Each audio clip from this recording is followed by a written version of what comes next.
নমস্কার বন্ধুরা, আপনাদের সকলকে আরও একটি গুরুত্বপূর্ণ ভিডিওতে স্বাগত জানাই। আপনাদের বাংলা আবাস যোজনা প্রকল্পের প্রথম কিস্তির টাকা 17ই ডিসেম্বর অর্থাৎ কালকে বিকাল থেকে আপনাদের বেনিফিশিয়ারি অ্যাকাউন্টে টাকা ঢুকতে শুরু করেছে। আপনাদের 12 লক্ষ উপভোক্তাদের অ্যাকাউন্টে টাকা পাঠানো হয়ে গেছে। বাকি এখনো পর্যন্ত 16 লক্ষ উপভোক্তাদের ঘরের টাকা বাকি আছে। এই ঘরের টাকা আপনাদের কবে ঢোকাবে আপনাদের মুখ্যমন্ত্রী আপনাদেরকে পরিষ্কারভাবে ডিটেলসে জানিয়ে দিল। যাদের এখনো পর্যন্ত ঘরের লিস্টে ওয়েটিং লিস্টে নাম আছে এবং আপনাদের পুরোপুরিভাবে যোগ্য উপভোক্তা রয়েছেন, তাদের টাকা কবে ঢোকাবে সমস্ত ডিটেলস আপনাদেরকে জানিয়ে দিল। এই নিয়ে মুখ্যমন্ত্রী আপনাদের কি জানালো সবকিছু তথ্য আপনারা এই ভিডিওটির মাধ্যমে জানতে পারবেন। আপনারা যদি আমাদের এই চ্যানেলে নতুন হয়ে থাকেন তো চ্যানেলটিকে অবশ্যই সাবস্ক্রাইব করে নোটিফিকেশনটা অবশ্যই অল করে দিয়ে যাবেন। আমরা যখনই নতুন কিছু আপডেট দেবো আপনারা ওই নোটিফিকেশন বেলের মাধ্যমে সমস্ত আপডেট পেয়ে যাবেন। ডিসক্রিপশনে আমাদের হোয়াটসঅ্যাপ গ্রুপ এবং টেলিগ্রাম গ্রুপটিকে অবশ্যই জয়েন করে রাখুন। ওই গ্রুপ থেকে আপনারা প্রত্যেক দিন ঘরের আপডেট আপনারা পেয়ে যাবেন এবং সমস্ত প্রকল্পের আপডেট পেয়ে যাবেন। নিচে ডেসক্রিপশনে আমাদের সমস্ত লিঙ্ক দেওয়া রয়েছে, ওখানে আপনারা যুক্ত হয়ে যান। দেখুন, এখানে আপনাদের বলা হয়েছে প্রাপকদের হাতে আবাস যোজনা অর্থ ভোটের আগে আরও 16 লক্ষকে দেওয়ার ঘোষণা করলেন মুখ্যমন্ত্রী। এবার নবান্ন সভাঘরে আয়োজিত এক অনুষ্ঠানে 42 জন উপভোক্তার হাতে আবাস তৈরির প্রথম কিস্তির অর্থ তুলে দেন তিনি। জানান 2026 সালে ভোটের আগে আরও 16 লক্ষ উপভোক্তাকে আবাসে অর্থ দেওয়া হবে। আবাস যোজনা প্রকল্পে বাংলা বাড়ি টাকা দেওয়া শুরু করলেন মুখ্যমন্ত্রী মমতা বন্দ্যোপাধ্যায়। মঙ্গলবার নবান্ন সভাঘরে আয়োজিত এক অনুষ্ঠানে 42 জন উপভোক্তার হাতে প্রথম কিস্তির অর্থ তুলে দেন তিনি। ঘোষণা করে দেন 2026 সালে ভোটের আগে আরও 16 লক্ষ উপভোক্তাকে আবাসে অর্থ দেওয়া হবে। 2 ধাপে উপভোক্তারা এই অর্থ পাবেন বলে জানিয়েছেন মুখ্যমন্ত্রী। 26 সালে মার্চ এপ্রিলে মে জুড়ে হতে পারে পশ্চিমবঙ্গের বিধানসভা নির্বাচন। পশ্চিমবঙ্গে চতুর্থবারের জন্য ক্ষমতায় ফিরতে আবাস রাজনীতি যে তার বড় অস্ত্র তা মুখ্যমন্ত্রী বুঝিয়ে দিয়েছেন। সরকার আবাস যোজনা প্রকল্পের টাকা না দেওয়ায় রাজ্য সরকার নিজের উদ্যোগে এই অর্থ দিচ্ছে বলে উল্লেখ করেছেন মুখ্যমন্ত্রী। রাজ্যের 12 লক্ষ প্রান্তিক মানুষের অ্যাকাউন্টে বাংলা বাড়ি প্রকল্পের টাকা পাঠানোর কাজ শুরু হয়েছে মঙ্গলবার থেকে। সম্প্রতি পঞ্চায়েত দপ্তর মুখ্যমন্ত্রীকে এই সুবিধা প্রদানের সূচনা করার জন্য আর্জি জানিয়েছিল।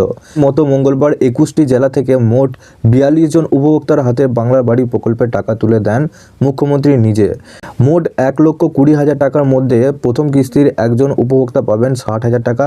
তবে জঙ্গলমহলে কিছু অঞ্চল সহ অন্যান্য দুর্গম এলাকার উপভোক্তাদের 1,30,000 টাকা করে পাবেন। এই প্রতিটি জেলার প্রশাসন উপভোক্তাদের ব্যাংকে অ্যাকাউন্টে সরাসরি টাকা পাঠানোর জন্য প্রয়োজনীয় সমস্ত কাজ এগিয়ে রাখা হয়েছিল। মুখ্যমন্ত্রীর হাতে প্রকল্পের সূচনা হওয়ার পরই উপভোক্তাদের ব্যাংকে অ্যাকাউন্টে টাকা পাঠানো শুরু করেছেন নবান্ন।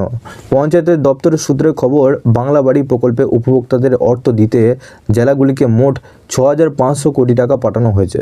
আগামী কয়েকদিন পর্যায়ক্রমে উপভোক্তাদের ব্যাংকে অ্যাকাউন্টে টাকা পাঠানো হবে বলে জানিয়েছে নবান্ন একটি সূত্র। প্রত্যেক উপভোক্তাকে একটি করে শংসাপত্র দেওয়া হয়েছে। মুখ্যমন্ত্রী দেওয়ার হিসাব অনুসারে আগামী 1.5 বছরে 28 লক্ষ গ্রামীণ জনতাকে আবাসে অর্থ পৌঁছে দিতে চায় নবান্ন। পরই বিধানসভা নির্বাচনের লড়াই করতে হবে মমতাকে। প্রকল্প মারফতে উপভোক্তার কাছে পৌঁছে যেতে চাইছেন মমতা। এই প্রকল্প ছাড়াও কন্যাশ্রী, রূপশ্রী, লক্ষ্মী ভাণ্ডার এই অস্ত্র বছরে স্থান দেওয়ার কাজ শুরু করতে পারেন মুখ্যমন্ত্রী। উপভোক্তার রাজনীতির ওপর ভর করেই 2016 এবং 2021 সালে জয়ী হয়ে মুখ্যমন্ত্রী কুর্সি দখলে রেখেছেন বলে অনেকে মনে করেন। তাই প্রশাসনকে কাজে লাগিয়ে আগামী 1.5 বছর নিজের জনদরদি ভাবমূর্তি তৈরি করতে এই ধরনের জনমুখী প্রকল্প কার্যকর পদক্ষেপ হতে পারে বলেই মনে করা হচ্ছে। তো বন্ধুরা, আপনারা বুঝতে পারছেন আপনাদের বাকি 16 লক্ষ উপভোক্তাদের যারা ওয়েটিং লিস্টে নাম আছে, যারা যোগ্য উপভোক্তা রয়েছেন, তাদের আপনাদের আগামী এই 25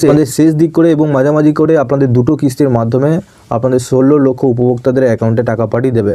তবে আপনাদের এই 2025 সালে মাঝামাঝি করে আপনাদের 8 লক্ষ উপভোক্তাদের ব্যাংকে অ্যাকাউন্টে টাকা পাঠাবে, সেটা মুখ্যমন্ত্রী নিজে জানিয়েছিলেন। এবং আপনাদের 2025 সালে শেষ দিক করে নভেম্বর ডিসেম্বর করে 8 লক্ষ আবার পাঠাবেন। টোটাল 16 লক্ষ উপভোক্তাদের ব্যাংকে অ্যাকাউন্টে আপনাদের এই বাংলা বাড়ি প্রকল্পের টাকা সরাসরি আপনাদের অ্যাকাউন্টে ঢুকে যাবে। তো বাকি যে সমস্ত উপভোক্তাদের নাম এখনও পর্যন্ত ওয়েটিং লিস্টে ছিল, তাদের কিন্তু খুব শীঘ্রই 2025-এর মধ্যে আপনাদের ঘরের টাকা সরাসরি আপনাদের ব্যাংকে অ্যাকাউন্টে ঢুকে যাবে। ইতিমধ্যে আপনাদের বাংলা ঘরের টাকা কালকে নবান্ন সভাঘর থেকে প্রত্যেকটা জেলায় পাঠিয়ে দিয়েছে। আরও যদি আপনারা আপডেট পেতে চান, আপনারা অবশ্যই এই চ্যানেলটিকে সাবস্ক্রাইব করে বেল নোটিফিকেশনটা অবশ্যই অল করে দিয়ে যাবেন। আমরা যখনই নতুন কিছু আপডেট দেবো আপনারা ওই নোটিফিকেশন বেলের মাধ্যমে সমস্ত আপডেট পেয়ে যাবেন। ডেসক্রিপশনে আমাদের হোয়াটসঅ্যাপ গ্রুপ এবং টেলিগ্রাম গ্রুপটিকে অবশ্যই জয়েন করে রাখুন। ওখান থেকে আপনারা প্রত্যেক দিন সমস্ত খবর এবং বিভিন্ন প্রকল্পের খবর আপনারা পেয়ে যাবেন।